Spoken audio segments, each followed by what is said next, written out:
এই যে আজকে যারা হাসনাত সার্জিস তারা অনেক বড় বড় কথা বলে, উদ্ধতপূর্ণ কথা বলে, দাম্ভিকতার সহিত কথা বলে, আমরা তখন দেখেছিলাম তাদেরকে যে তারা ডিবির গারদে এসে ঘুরছে, আমাদেরকে দেখছে। ৩রা আগস্ট আমাদেরকে জেলখানায় প্রেরণ করেছে, দীর্ঘ ১৩ দিন একটানা আমরা রিমান্ডে ছিলাম। তারা কিন্তু ওইখানে বসে ওই কোটা বিরোধী আন্দোলন উদ্র করে ফেলেছিল। এই জুলাইয়ে ঠিক ১ বছর আগে আমাদের মাননীয় ভারপ্রাপ্ত চেয়ারম্যান জনাব তারেক রহমান স্বৈরাচার শেখ হাসিনার বিদায়ের ১ দফা দাবি দিয়েছিলেন, যে স্বৈরাচার শেখ হাসিনার পতনের দাবি। সেই পতনের দাবিতে আমি নিজে সহ আমাদের বাংলাদেশের সকল নেতৃবৃন্দ সেই ছাত্র জনতার সাথে কথা বলে ঐক্যবদ্ধভাবে সকল সাধারণ মানুষের উপস্থিতিতে ছোট্ট ৪ বছরের শিশু থেকে শুরু করে বৃদ্ধ ৮০ বছরের পিতা সমতুল্য বাবারাও কিন্তু সেই দিন মাঠে নেমেছিলেন ওই স্বৈরাচার শেখ হাসিনার পতনকে নিশ্চিত করার জন্য। আজকে এই জুলাইকে অনেকেই তাদের নিজস্ব একটি গোষ্ঠী নিজেদের করে নেওয়ার চেষ্টা করছে। আমরা খুব দৃঢ়ভাবে বলতে চাই যে গত ১৭ বছরের ইতিহাস দেখেন, গত ১৭ বছর আমাদের মাননীয় ভারপ্রাপ্ত চেয়ারম্যান জনাব তারেক রহমানের নির্দেশনায় নেতৃত্বে বাংলাদেশ জাতীয়তাবাদী দল বিএনপি ওই স্বৈরাচারের বিরুদ্ধে এদেশের সাধারণ মানুষকে নিয়ে আন্দোলন করেছে, সংগ্রাম করেছে। গত ১৯শে জুলাই ২৪ সালের কথা বলছি, মধ্যরাতে যখন আমাকে অ্যারেস্ট করা হলো, ডিবির কার্যালয়ে নিয়ে যাওয়া হলো, আমার সাথে আমাদের অনেক জাতীয় নেতৃবৃন্দ তারা ওই দিন অ্যারেস্ট হয়েছিলেন। কেউ ২০শে জুলাই, কেউ ২১শে জুলাই, কেউ ২২শে জুলাই। এইভাবে যখন দেখলাম যে ডিবির ওই যে হারুনের যে গারদ, সেই গারদে ভরে গেল সব বিএনপি নেতা কর্মীরা, ঠিক তখন একটি দৃশ্য আমাদের কাছে চোখে পড়ল।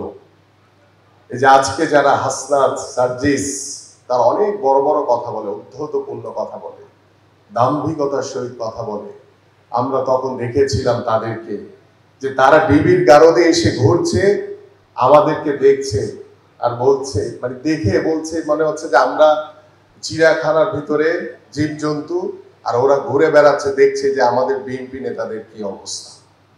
আমি তখন ওই হাসনাতকে আমি চিনিও না, আমি তখন তাকে ডেকে এনে বললাম যে তোমাদের কোটা বিরোধী আন্দোলনের জন্য আমাদের কাছে জেল খাটতে হচ্ছে। হাসে আমার কথা শুনে। ওই যে হারুনের ডিবির কার্যালয়ে তারা কিন্তু রাজার হালতে ছিল, তাদেরকে অনেক ওই হারুনের ভাতের হোটেলে ব্যাপকভাবে আপ্যায়ন করা হতো প্রতি বেলা। এবং আমরা দেখেছি তারা ওই যে যারা ডিবির কার্যালয়ে গিয়েছেন, যারা জেল খেটেছেন আমাদের মতো, তারা দেখবেন ওই ডিবির কার্যালয়ের সামনে একটি পুকুর রয়েছে, সেই পুকুরের ভিতরে তারা আশেপাশে হাঁটার একটি রাস্তা রয়েছে, তারা বিকাল বেলা দেখছি যে তারা হাঁটছে। আর আমরা ১৩ দিন ১৯শে জুলাই অ্যারেস্ট হয়েছি, ৩রা আগস্ট আমাদেরকে জেলখানায় প্রেরণ করেছে, দীর্ঘ ১৩ দিন একটানা আমরা রিমান্ডে ছিলাম। তারা কিন্তু ওইখানে বসে ওই কোটা বিরোধী আন্দোলন উদ্র করে ফেলেছিল। তারা ওই স্বৈরাচার শেখ হাসিনার সাথে সহমত পোষণ করেছিল।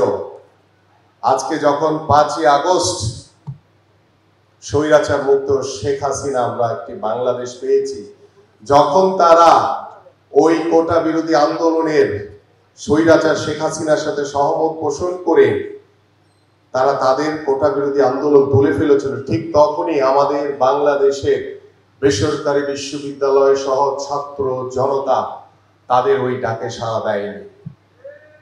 তারা তখন সাধারণ মানুষ সকলে ঐক্যবদ্ধভাবে বাংলাদেশ জাতীয়তাবাদী দলের বিএনপির ভারপ্রাপ্ত চেয়ারম্যান জনাব তারেক রহমানের নির্দেশনায় নেতৃত্বে আমরা তখন এই শহীদ পরিবারের যারা সন্তানকে হারিয়েছে তাদের এই আত্মত্যাগে আমরা স্বৈরাচার মুক্ত বাংলাদেশ পেয়েছি। সেই ৫ই আগস্টের পরে এসে ওই হাসনাত সার্জিসের বর্তমান অবস্থা সম্পর্কে আপনারা সকলেই ওয়াকিবহাল যে তারা স্বৈরাচার শেখ হাসিনার পতনের যে সুফল শুধু তারা এটা তাদের নিজস্ব ভাবে নিজেদের মতো করে করে নেওয়ার চেষ্টা করছে। আজকে গত 1 বছর আমরা পার হতে চলেছি, আমরা আজকে দেখছি এই শহীদ পরিবারদের যারা শহীদ হয়েছেন তাদের পরিবারকে নিয়ে তাদের যে বিচারের দাবি, সারা বাংলাদেশের মানুষের যে বিচারের দাবি, গত 17 বছর ধরে বাংলাদেশ জাতীয়তাবাদী দল বিএনপি প্রতিটি মুহূর্তে ওই স্বৈরাচার শেখ হাসিনার বিরুদ্ধে কথা বলেছে, তাদের অন্যায়ের প্রতিবাদ করেছে, তাদের বিচারের দাবিকে ইস্যু করে একটি মহল নির্বাচনকে পিছিয়ে দেওয়ার চেষ্টা করছে, একটি মহল সংস্কারের কথা বলে নির্বাচনকে পিছিয়ে দেওয়ার অপচেষ্টা করছে।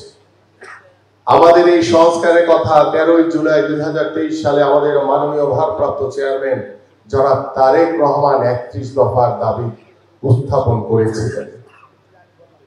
কিন্তু আজকে যখন এই জুলাইয়ের আগস্টের 24-এর গণঅভ্যুত্থানে যারা গত 17 বছর যারা এই স্বৈরাচারকে বিতাড়িত করার জন্য নিজেদের জীবনকে উৎসর্গিত করেছেন, সেই শহীদদের রক্তের দাগ ভুলে গিয়ে ওই যে নতুন দল আবার আল বদর বাহিনী রয়েছে, তারা নিজেদের ক্ষমতার মোহে পড়ে এই শহীদদের রক্তের কথা তারা ভুলে গেছে।